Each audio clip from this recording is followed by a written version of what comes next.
Pansin-pansin na unang pumirma sa endorsement ng anak ninyo. Did he seek your advice on this, and what did you tell him? Totoo. And if you remember, my words were this: they will now, once the impeachment complaints are filed, they have no choice. The House has no choice. The Senate has no choice. Kailangan nilang i-proseso ang impeachment complaint. And that's exactly what has happened.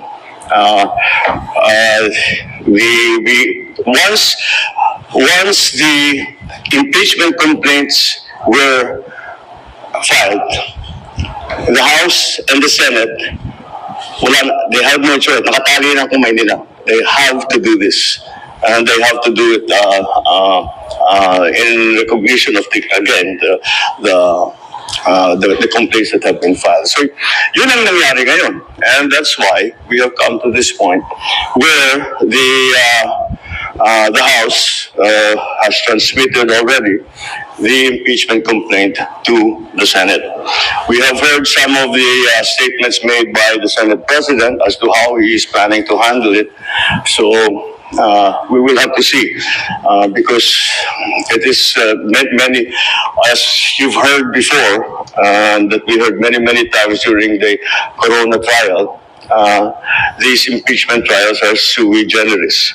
And therefore, we have to be very clear how the rules are and how it will be conducted. Yun ang naalala ko because I was also in the House and I was in the Senate during the Corona trial. Kaya I have some understanding do sa mga procedure.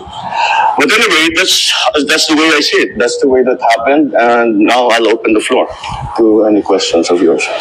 Thank you, Mr. President. First question, Ivan Marina, GMA7. Good afternoon, Mr. President. Good afternoon. While it is true na constitutional duty ng House na to act on the impeachment complaint, meron ho silang choice kung i-endorse sila o hindi. Diretsuin ko na po yung tanong, did you have a hand in this impeachment? No, the executive cannot have a hand in the impeachment. Walang role ng executive sa impeachment. Of course, did we discuss it with the Speaker? Did we discuss it with the other congressman? Of course. And that tinatanong, anong plano ninyo? Ano ba talagang gusto ninyong gawin? And that's it. Well, nandito na ito. Hindi na namin maiwasan. But the conventional thinking, Mr. President, is that nothing comes to pass in the House without the President or without Malacanang's blessing. Well, you give me too much credit. But again, what the House has done is clearly the mandate that they have been, the constitutional mandate that they have to proceed with the impeachment complaints. So that's why I think they're just following the procedure. And punot dulo ito na-transmit nila ang impeachment complaints sa upper house. One last point from my end, Mr. President. Kapansin-pansin na unang pumirma sa endorsement ng anak ninyo. Did he seek your advice on this, and what did you tell him? Of course, he did. And I said, it's very simple, but I told him. And he said, mukhang pipirmahan na. Well, what's your opinion? What I should do? And I told him. I said the process is begun. It has parang batas yan eh. When you're in the legislature, when you file a bill, okay, House Bill number 1, 2, 3, etc., etc. Pag file mo yan, that bill takes a life of its own. Kahit anong gawin ng congressman na nag-file o senador na nag-file, kahit ayaw niya yung mga changes na magagawin doon sa kanyang bill, wala na siyang magagawa. Because the bill is going through the process as it should. And part of that process will be amendments, etc., additions, all that. The impeachment complaint is exactly the same. Once it has been filed, there is a procedure that needs to be followed already. So sabi ko, andyan na tayo, sabi ko kay Kong Sandro, sabi ko sa kanya, the process has already begun. So it's your duty now to support that process. So do your duty. That's what I told you. Do your duty. You have to support the process. You are constitutionally mandated to carry out that process. And you're a congressman, so do your duty. That's what I told him. I didn't know you'd be the first to sign, though. You were very vocal before na ayaw niyo po ng impeachment because it's not the right time. But now na it's there already, paano niyo po ito nakikita na makakaapekto, especially dun sa mga ongoing priorities? Well, it depends on how the Senate chooses to handle it. Hindi pa maliwanag kung ano yung plano ni Senate President at saka yung ating mga senador. Kung paano nila gagawin, if they will immediately convene, if they will still study the rules, if they are going to wait until the next session. So we'll have to wait until they decide on how it's going to be. Pero just to be categorical about it, sir, don't you see this as a defiance in a way, considering na naging vocal na po kayo before that this is not the right time and yet nag-proceed pa rin yung impeachment case? No.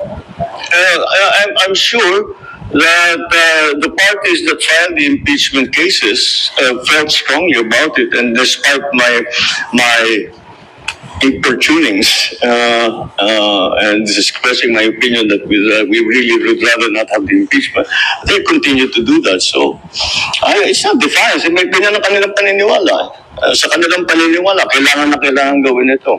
Kahit na sinabi ko na sana wag na, hindi pwede, hindi namin pwedeng palampasin ito. Ganun ang thinking nila. So, tinuloy nila.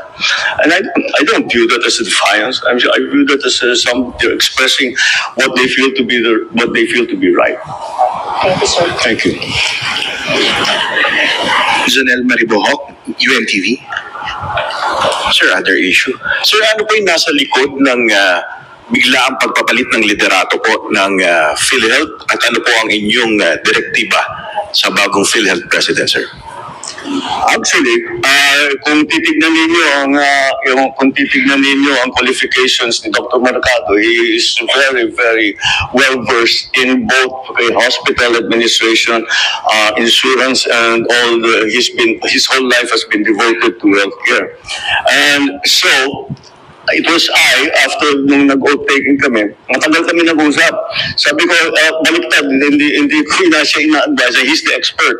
So tinanong ko siya, ano sa palagay mo ang kailangan natin gawin? And we went, pareho kami, immediately napunta yung usapan sa digitalization. Kasi maganda naman ang serbisyo ng PhilHealth. Ngunit yung pag-process ng mga ng claim, pag-apply, etc. Hindi kinakamay pa rin. Kaya napakabagal. And that's why that became a priority. But of course, beyond that, he has many other ideas on how to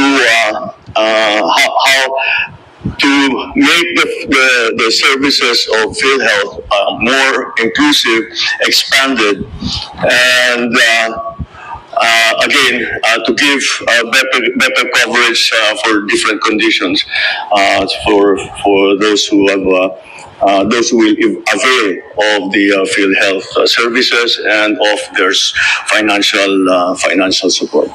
Sir, nag-resign po ba siya? Actually, sinabi niya sa akin, sige, that's as far as I can tell you. Sabi, I'll go first, I'll go to say in a week's time, sabi niya sa akin, in a week's time, may bigyan kita ng report, much more detailed, kung ano sa palagay ko yung nakikita ko sa PhilHealth na pwedeng palitan, pwedeng palakihin, etc. Sir, may we know na-resign po ba si Relio Desma? Well, yes, he left his position already. Sabi niya that nahirapan na rin yata siya sa with all of hindi siya sanay sa politika. Mandy Ledesma very much comes from the private sector, so I think he found the transition to be jarring, shall we say.